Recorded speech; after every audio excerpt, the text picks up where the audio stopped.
কেমন হয় যদি ১,০০০ টাকার নিচে পুরো মাসের জন্য আপনার ছোট্ট ছানাটার খাবার হয়ে যায়? বাড়িতে পোষা বিড়াল থাকলে মাস শেষে খাবারের খরচটা আমাদের ঠিকই মাথায় একটা চাপ দেয়। অনলাইনে যেখানে ১ কেজি হোমমেড ক্যাট ফুড ৳৩০০ থেকে ৳৩৫০ বিক্রি হয়, সেখানে আপনি চাইলেই ঘরে ৳১,০০০ টাকার নিচে পুরো মাসের খাবার বানিয়ে ফেলতে পারেন। চলুন দেখে নেওয়া যাক আমি কিভাবে বানিয়ে থাকি।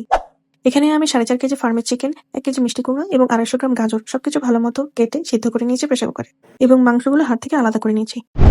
মিষ্টি কুমড়া আর গাজরের সাথে মুরগির স্টক দিয়ে একসাথে ভালোমতো ব্লেন্ড করেছি, যাতে খাবারটা হয় নরম এবং ফারিস সহজে খেতে পারে। আমি এখানে ফারিসকে একটু টেস্ট করিয়েছি। চলুন ওর রিঅ্যাকশনটা দেখে আসি। ফারিস আয়।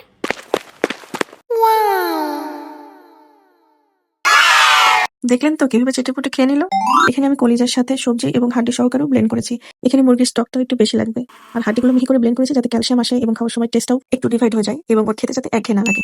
ব্লেন্ড শেষে এভাবে আমি এয়ারটাইট কন্টেনারে ডিপ ফ্রিজে সংরক্ষণ করবো সারা মাসের জন্য। খাওয়ার ৩০ মিনিট আগে ফ্রিজ থেকে বার করে মাত্র ৩০ সেকেন্ড মাইক্রোওয়েভ বা চুলায় গরম করে নিলেই রেডি টু সার্ভ। খাবারটি অনেক কালারফুল এবং লোভনীয় হয়েছে না? মাত্র ৯৮০ টাকায় প্রায় ৬ কেজি মতো খাবার বানিয়েছি সারা মাসের জন্য। চাইলে এভাবেও আপনারা বাসায় বানিয়ে ফেলতে পারেন। ভিডিওটি ভালো লাগলে অবশ্যই ফলো করবেন। আল্লাহ হাফিজ, আসসালামু আলাইকুম।